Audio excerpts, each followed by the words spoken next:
Welcome back. मैं rice और आप देख रहे हैं गो द मीडिया।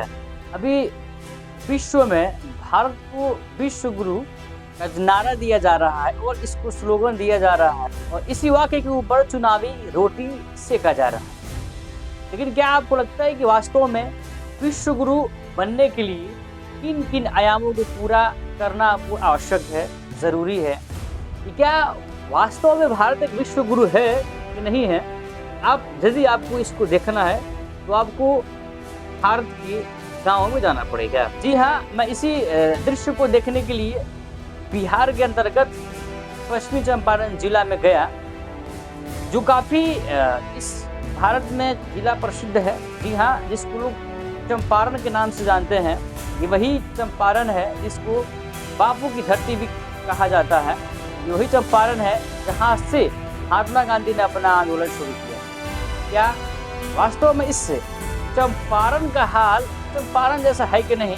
मैं एक रामनगर प्रखंड क्षेत्र में आया और यहाँ के एक जगह है दोन, जिसको लोग प्यार से चंपारण का स्विट्जरलैंड या चंपारण का कश्मीर कहा जाता है। क्या जो सुविधा कश्मीर या स्विट्जरलैंड में पाई जाती है, जहाँ की सरकार देती है, क्या वे सुविधा यहाँ पर है कि नहीं? मैं जड़ में तहकीक करने गया, तो इसकी तहकीक के लिए मैं खुद गया इस दोन क्षेत्र में।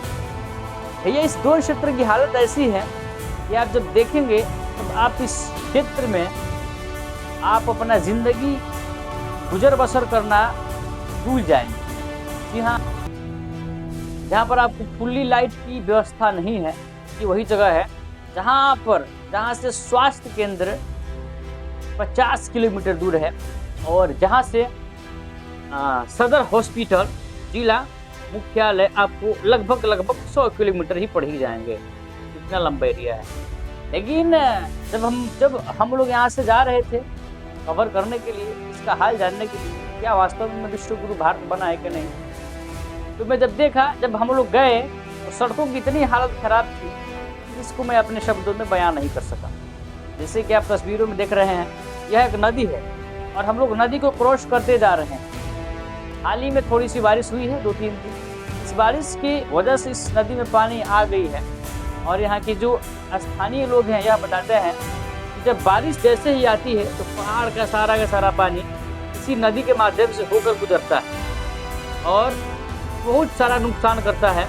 जैसे ही बारिश आती है तो आवागमन ठप हो जाता है। आवागमन ठप होने की वजह से कई सारी समस्याओं को लोगों को सामना करना पड़ता है, जैसे स्वास्थ्य हो गया, बाजार से खाद्य सामग्री और भी कई सारी चीज़ें हैं। तो आप इस दृश्य को देख लीजिए, यहाँ की ज़िंदगी बसर और यह क्या भारत वास्तव में विश्व गुरु है कि नहीं, आप इस तस्वीरों को देखकर आप अंदाज़ा लगा सकते हैं। 75 साल से अधिक हो गए भारत को आज़ाद होते हुए, लेकिन आप देख सकते हैं पहाड़ों पर देखे होंगे उसके अंदर टनल बनाकर रेलवे लाइन बिछाई गई है और कहीं मेट्रो भी लगा दिया गया है और सड़कें भी बनाई गई हैं।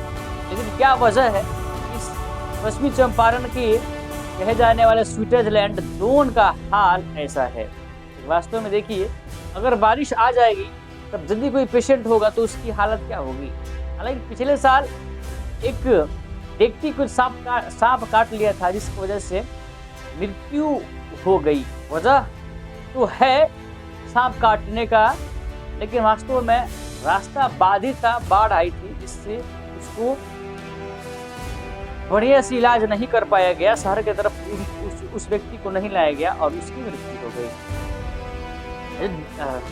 जब हमने आगे गया तो एक ट्रैक्टर को देखा, जो आप तस्वीरों में देख रहे हैं, यह मुख्य पथ का छोटा सा पुलिया है और ये पुलिया बिल्कुल बिखर गया है और हमको लगता है कि जहाँ तक इसमें ताकत थी ये तो पानी का हाथ रोका और सड़क भी, लेकिन जैसे इसकी ताकत ख़त्म हुई ये बिल्कुल बिखर गया। और इस सड़क को टूट जाने की वजह से देख सकते हैं कि साइड में ट्रैक्टर की ट्रॉली पर लदा हुआ छर्री की साइड से लेकर जाया जा रहा है और कितनी सारी मुशक्क़तों को सामना करते हुए जाया जा रहा है। और समझ लीजिए कि यदि बारिश आ गई तब तो ट्रैक्टर वाले जंगल में ही घिरे रह जाएंगे। बिल्कुल ऐसे ही आप इस तस्वीर को भी देखिए, एक ऐसा ट्रॉली है, इस पर छर्री लादा गया है और ये रामनगर की तरफ लेकर जाया जा रहा है।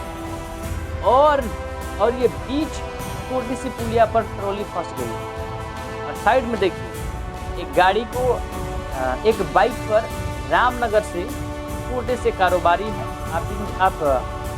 आप इनको कारोबारी नहीं कर सकते हैं या रोजगार अपना करते हैं और कुछ मुर्गे को लेकर जा रहे हैं अपना आजीविका अर्जन के लिए, दुकान खोलने के लिए।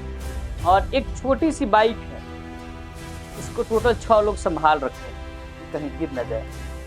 आप इस फोटो को भी देखिए, ये सड़क पूरा कीचड़ से लबालब भरा हुआ है और यदि आप जल्दी में होंगे तो समझ लीजिए क्या होगा और परिस्थितियाँ क्या होगी। हमको तो नहीं लगता है कि आप जल्दी से निकल पाइएगा, आपको इसी में आपको इस कीचड़ का सामना करना पड़ेगा। मैं आपको बता दूं, इन सारी समस्याओं से एक आम आदमी ही नहीं जूझ रहा है, बल्कि इस क्षेत्र में रेंजर वाले भी हैं, हमारे एसएसबी वाले भी हैं, थाना भी है, हॉस्पिटल भी है और विद्यालय भी है। तो समझ लीजिए हमारे तमाम के तमाम जो भी कर्मी हैं, जो भी स्टाफ है, जो भी अधिकारी हैं, ये लोग तो पूरा अपना 100% टैक्स देते हैं, लेकिन वास्तव में क्या 100% विकास हो रहे हैं। जब मैं यहाँ के लोगों से, जब मैं यहाँ के मुसाफिरों से बात किया तो सुनिए ये क्या कुछ कह रहे हैं, फिर आगे बात करें। इस पर्पज से आप अपने प्रतिनिधि को वोट देते हैं, क्या आपको लग रहा है? कौन है यहाँ का विधायक जी? कहाँ आते हैं सब इलेक्शन के समय में आते हैं, उसके बाद कहाँ कोई क्या नाम है उनका? कौन है अभी आपके विधायक जी? वही है भागीरथी जी। और सांसद जी कौन है? सांसद सुनील कुशवाहा। क्या आपको लगता है कि इस बार कुछ बदलाव होगा? ना हमको तो उम्मीद नहीं है। मतलब वही आएंगे फिर स्थिति परिस्थिति बस जैसे तो पहले था वैसे ही। धन्यवाद। चलिए इस खबर के बारे में आपकी क्या राय है कमेंट बॉक्स में ज़रूर कमेंट करें। फिर मिलते हैं एक नया खबर के साथ, तब तक के लिए जय हिंद, जय भारत।